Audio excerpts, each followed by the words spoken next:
Hello friends, how are you? I hope you will be fine. Today I want to teach you double sentence and किसके पहले वाले video में हमने double sentence पढ़ा और इस वीडियो में भी डबल सेंटेंस पढ़ेंगे। तो उस वीडियो में डबल सेंटेंस नंबर 5 था, इस वीडियो में डबल सेंटेंस नंबर 6। तो वीडियो को स्टार्ट करते हैं। अगर वीडियो अच्छा लगेगा तो वीडियो को लाइक, चैनल को सब्सक्राइब जरूर कीजिएगा, ठीक ना। तो आज पढ़ेंगे क्या, डबल सेंटेंस नंबर 6 यानी कि डबल सेंटेंस, ठीक ना। डबल की हिंदी क्या होती है? डबल मीन्स दोहरा और सेंटेंस मीन्स वाक्य। तो ये वाक्य क्या रहेगा? डबल यानी कि दोहरा। तो अब इस डबल सेंटेंस में क्या लिखेंगे? सबसे पहले सिंटेक्स यानी कि एग्जाम्पल को समझने के लिए सबसे पहले सिंटेक्स का प्रयोग, उसके बाद सिंपटम, उसके बाद एग्जाम्पल करेंगे, ठीक ना। तो इस सिंटेक्स के जरिए थोड़ा एग्जाम्पल्स यानी कि समझ में जल्दी आता है। सिंटेक्स मीन्स सूत्र, यानी कि इसमें एक सिंटेक्स आएगा, यानी कि एक ही सिंटेक्स आएगा। सिंटेक्स नंबर फर्स्ट में लिखते हैं। इसमें आएगा सिंटेक्स में सबसे पहले किसका प्रयोग? सब्जेक्ट का, यानी कि subject plus helping verb of continuous, यानी कि कॉन्टिन्यूअस। जैसे इतना बड़ा हो रहा है ऐसे लिख दे रहे हैं, यानी कि HV helping verb of continuous, ठीक ना। समझ जाएगा आप लोग क्या? H से हेल्पिंग, V से वर्ब, O से ऑफ और C का मतलब कॉन्टिन्यूअस, यानी कि हेल्पिंग वर्ब ऑफ कॉन्टिन्यूअस, ठीक ना।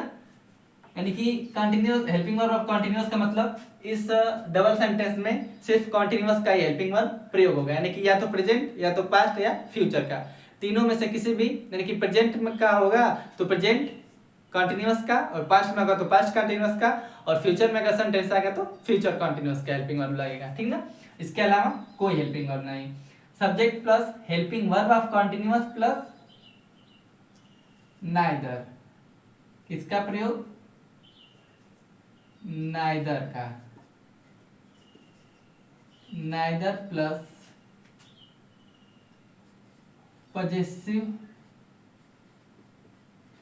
पजेसिव एडजेक्टिव, ठीक ना। पजेसिव एडजेक्टिव प्लस अब क्या आएगा? And plus nor plus other word, यानी कि अदर वर्ड का मतलब अन्य शब्द। अब इसके अलावा कोई अन्य शब्द आए तो उसे लिख देंगे, ठीक ना। तो ये है सिंटेक्स। अब लिखेंगे क्या? सिंपटम। ये थोड़ा अच्छे से कर देते हैं, ठीक ना। अब इसमें लिखेंगे सिंटेक्स के बाद क्या? सिंपटम, यानी कि सिंपटम। सिंपटम मीन्स होता क्या है? पहचान, यानी कि इसे पढ़ते चले आ रहे हैं, सिंटेक्स और सिंपटम।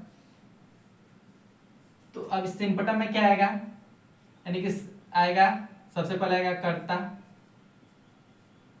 उसके बाद न तो, उसके बाद क्या आएगा? Possessive adjective. लिख देते हैं यहाँ पे क्या? Possessive adjective. उसके बाद क्या आएगा? अन्य शब्द, ठीक ना। इतना सब कुछ आने के बाद अन्य शब्द लिख दे रहे हैं। अब उसके बाद लिखेंगे एग्जाम्पल, यानी कि देखते हैं इसमें क्या। एग्जाम्पल नंबर फर्स्ट, यानी कि एग्जाम्पल इसमें कैसे आएगा? लिखते हैं एग्जाम्पल फर्स्ट में, यानी कि तुम न तो मेरा दोस्त हो, न ही मेरा भाई, ठीक ना। इसमें ऐसा करके उससे एग्जाम्पल आएगा, यानी कि एग्जाम्पल नंबर फर्स्ट में क्या है? तुम न तो मेरा दोस्त हो, न ही मेरा भाई, ठीक ना। तो इसे कैसे बनाएंगे, सबसे पहले क्या है सब्जेक्ट, सब्जेक्ट क्या है तुम, तो लिखेंगे क्या तुम का यू। उसके बाद तुम ना तो मेरा दोस्त हो, तो यू के साथ किसका प्रयोग, आर का प्रयोग, यानी कि कंटिन्यूअस ऑफ हेल्पिंग ऑफ लगेगा। तुम मेरा दोस्त हो, यहाँ पे देखते हैं क्या, यानी कि यहाँ पे एक पहचान में आएगा, यानी कि बीच में ही कि कौन सा टेंस है, यानी कि प्रेजेंट कंटिन्यूअस टेंस में आ रहा है कि पास्ट कंटिन्यूअस टेंस में आ रहा है कि फ्यूचर कंटिन्यूअस टेंस में, यानी कि तीनों प्रेजेंट पास्ट फ्यूचर में से, इन तीनों में से किसी के कंटिन्यूअस का आएगा, यानी कि क्या लिखवाया हेल्पिंग वर्ब ऑफ कंटिन्यूअस, यानी कि सिर्फ हेल्पिंग वर्ब में कंटिन्यूअस का प्रयोग होगा तो वाक्य यानी कि सेंटेंस भी हेल्पिंग यानी कि किसमें आएगा, कंटिन्यूअस में ही आएगा, यानी कि प्रेजेंट या पास्ट फ्यूचर तीनों में के किसी के कंटिन्यूअस में आएगा, यानी कि किसमें आया दोस्त हो, यानी कि तो के बाद क्या आया है हो, तो क्या प्रेजेंट इंडेफिनिट प्रेजेंट कंटिन्यूअस, ठीक ना। क्या मानेंगे इसको, प्रेजेंट कंटिन्यूअस, यानी कि हो देख लिए, अगर था रहता तो पास्ट में, अगर होगा रहता तो फ्यूचर में, लेकिन यहाँ पे हो है तो क्या प्रेजेंट में, यानी कि प्रेजेंट कंटिन्यूअस है। तुम न तो मेरा दोस्त हो न ही मेरा भाई, तो यू आर के बाद यानी कि सब्जेक्ट यू लगा है, helping verb of continuous are लिखा है, यानी कि आर लगा है क्योंकि सब्जेक्ट क्या है प्लूरल, प्लूरल के साथ यानी कि आर का प्रयोग, और सिंगुलर रहता तो इस का प्रयोग, और प्लूर यानी कि सिंगुलर के लिए इसका प्रयोग, प्लूरल के लिए आर का प्रयोग, और आई के साथ एम का प्रयोग, कंटिन्यूअस में होता है ना, आई के साथ एम का प्रयोग।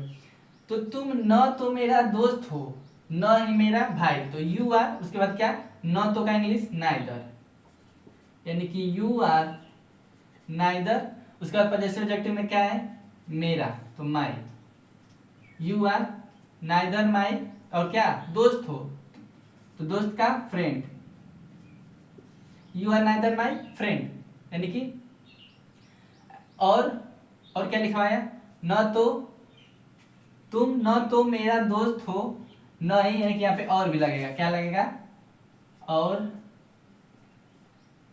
न ही मेरा भाई, ठीक ना। तुम ना तो मेरा दोस्त हो और ना ही मेरा भाई, तो you are neither my friend, उसके बाद क्या एंड, यानी कि और, एंड उसके बाद न, यहाँ पे न आया तो किसका प्रयोग नॉर का प्रयोग, ठीक ना, यहाँ से सिंटेक्स में है एंड नॉर अदर वर्ड, ठीक ना। तो एंड उसके बाद नॉर, यानी कि न ही, तो नॉर मेरा भाई, तो nor my, you are neither my friend nor my enemy, ठीक ना, सॉरी न तो दोस्त होना ही भाई, तो भाई का ब्रदर, यानी कि you are neither my friend and nor my brother, यानी कि तुम न तो मेरा भाई हो और न ही मेरा दोस्त, यानी कि ध्यान से देखिएगा इस सेंटेंस को, तुम न तो मेरा भाई और न ही मेरा, सॉरी तुम न तो मेरा दोस्त हो न ही मेरा भाई, तो you are neither my friend, यानी कि पजेसिव एडजेक्टिव में माई, उसके बाद क्या है फ्रेंड, क्या आया फ्रेंड, यानी कि तुम ना तो मेरा दोस्त हो, और एंड नॉर, यानी कि न ही, नॉर अदर वर्ड में क्या आया मेरा भाई, यानी कि न ही मेरे भाई हो, ठीक है। तो ऐसा बनाएंगे इस सेंटेंस को। अब लिखते हैं इसमें क्या, यानी कि example number second, example number second देखते हैं कैसे आ रहा है। एग्जाम्पल नंबर सेकेंड, यानी कि वह न तो मेरा, वह न तो मेरा चाचा है, चाचा है न ही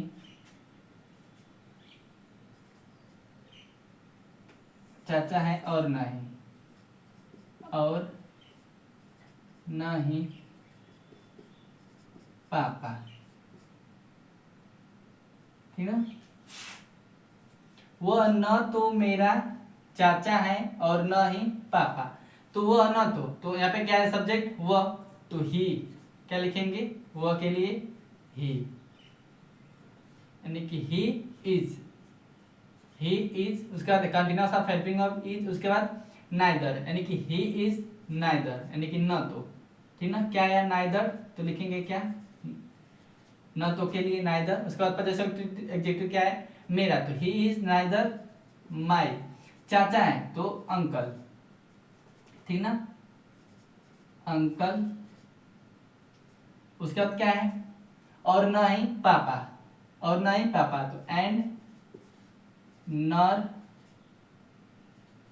माई फादर, ठीक ना। यानी कि वह न तो मेरा चाचा है और न ही पापा, तो he is neither my uncle and nor my father, ठीक ना। Neither my uncle and nor my father. यहाँ पे अगर ये माई नहीं भी लगाएंगे तभी भी चलेगा, यानी कि और ना ही पापा तो नॉर फादर लिख दिए, यानी कि समझ जाएंगे। एक वजह से ऑब्जेक्टिव यहाँ पे लगा, यानी कि वो न तो मेरा चाचा है और न ही पापा, तो he is neither my uncle and nor father, ठीक ना। अब देखते हैं एग्जाम्पल नंबर सेकेंड, यानी कि यहाँ पे फादर इधर लिख दे रहे हैं, और एग्जाम्पल सेकेंड नहीं थर्ड, एग्जाम्पल नंबर कौन सा, थर्ड, क्योंकि सेकेंड तो पढ़ चुके। अब लिखते हैं एग्जाम्पल नंबर थर्ड, यानी कि सोनू, सोनू न तो, सोनू न तो उसका भाई था और न ही चाचा, ठीक ना। एग्जाम्पल नंबर थर्ड में क्या है, सोनू न तो उसका भाई था और न ही चाचा, तो यहाँ पे क्या आया, सबसे पहले लिखते हैं सब्जेक्ट, तो सब्जेक्ट क्या है सोनू, तो लिखेंगे क्या सोनू। उसके बाद continue helping verb of continuous, तो इसमें देखेंगे क्या है, यानी कि इसमें भी तो प्रेजेंट का आया था, चाचा है यानी कि है आया तो प्रेजेंट में, और पास्ट में इसमें क्या आया था, तो था तो पास्ट में, तो यानी कि उसका भाई था, तो अगर था तिथे आए तो पास्ट कंटिन्यूअस में, यानी कि है आए तो प्रेजेंट कंटिन्यूअस में, था आए तो पास्ट कंटिन्यूअस में, और यही होगा आएगा तो फ्यूचर कंटिन्यूअस में, ठीक ना। फ्यूचर कंटिन्यूअस का हेल्पिंग वर्ब लगाएंगे, यानी कि उस टेंस को फ्यूचर कंटिन्यूअस में मानेंगे। तो सोनू न तो उसका भाई था, तो सोनू वाज, यानी कि क्या लगाएंगे वाज, कंटिन्यूअस टेंस का, यानी कि पास्ट कंटिन्यूअस का हेल्पिंग वर्ब क्या होता है वाज वर्ब, तो यहाँ पे क्या है सोनू सिंगुलर तो वाज, प्लूरल था तो वर्ब, तो सोनू वाज, उसके बाद नाइदर, सोनू वाज नाइदर। अब क्या उसका भाई था, तो नाइदर पर जैसे ऑब्जेक्टिव में क्या आया उसका, तो neither his brother, neither his brother and, उसके बाद क्या है एंड नॉर, एंड नॉर और न ही चाचा, सॉरी चाचा, तो एंड नॉर अंकल, ठीक ना, and nor uncle, nor his uncle भी लिख सकते हैं या नॉर अंकल भी, तभी भी सेंटेंस क्या सही है। यानी कि सोनू न तो उसका भाई था और न ही चाचा, Sonu was neither his brother and nor uncle, यानी कि न तो उसका चाचा था, सॉरी न तो उसका भाई था और न ही चाचा, ठीक ना, एंड नॉर अंकल। अब लिखते हैं एग्जांपल नंबर फोर्थ, ठीक ना, इधर लिखते हैं एग्जांपल नंबर फोर्थ, यानी कि इस एग्जांपल को इरेज करके लिखते हैं एग्जांपल नंबर 4। अब एग्जांपल नंबर 4 में क्या आएगा, देखिए एग्जांपल नंबर 4 में लिखते हैं मोनू न तो, मोनू न तो सोनू का भाई होगा और न ही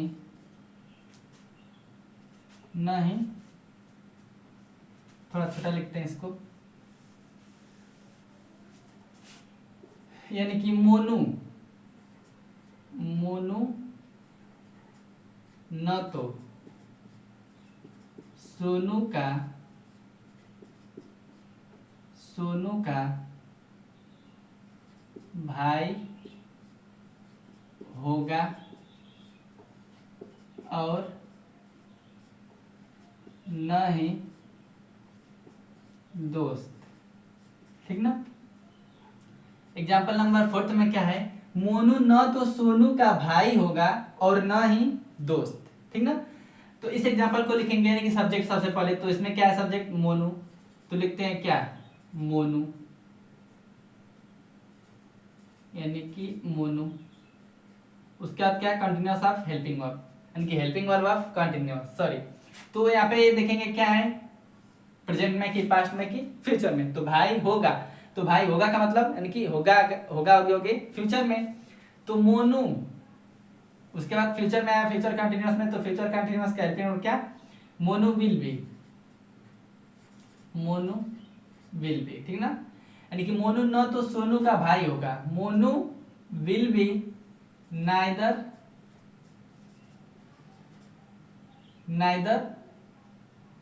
ब्रदर।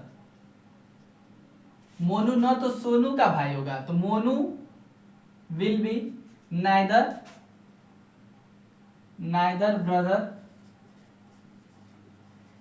Brother of Sonu.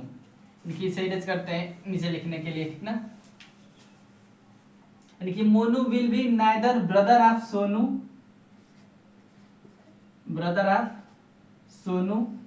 उसके बाद क्या लिखेंगे एंड नॉर सोनू का भाई होगा और ना ही दोस्त, तो नॉर फ्रेंड, ठीक ना। यानी कि एग्जाम्पल कैसा है 4, मोनू न तो सोनू का भाई होगा और न ही, ये थोड़ा अलग अलग रहेगा, ठीक ना। नहीं है, क्या है न ही, ठीक ना, और ना ही दोस्त। तो Monu will be neither brother of Sonu and nor friend, यानी कि मोनू न तो सोनू का भाई होगा और न ही दोस्त, ठीक ना। तो Monu will be neither brother of Sonu, या सोनूज ब्रदर भी कर सकते थे, ठीक ना। एक एग्जाम्पल ऐसे करके भी, यानी कि और करके बता दे रहे हैं कैसे, और जैसे ऐसे लिख सकते हैं इसी सेंटेंस को कैसे, Monu will be neither सोनूज brother, ठीक ना, ब्रदर ऑफ सोनू या सोनूज ब्रदर, एंड नॉर फ्रेंड, ठीक ना। ऐसा भी बना सकते हैं इस एग्जांपल को, यानी कि ब्रदर ऑफ सोनू करके या सोनूज ब्रदर, ठीक ना। सोनूज यानी कि अपोस्ट्रोफी यस लगा देंगे तो सोनू का भाई, ठीक ना, सोनू का भाई।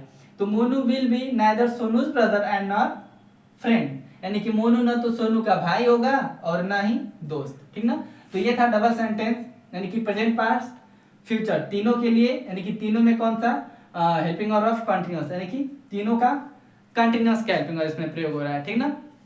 तो कैसा लगा ये डबल सेंटेंस, अगर अच्छा लगा हो तो वीडियो को लाइक जरूर कीजिएगा और चैनल को सब्सक्राइब कर दीजिएगा और बेल आइकन को प्रेस कर दीजिएगा, क्योंकि जब भी मैं वीडियो अपलोड करूँ यूट्यूब पे तो उसका नोटिफिकेशन आप तक जरूर पहुंचे, ठीक ना। मिलते हैं नेक्स्ट वीडियो में ऐसे इंग्लिश स्पीकिंग कोर्स का सिलेबस पढ़ने के लिए, तब तक के लिए राधे राधे।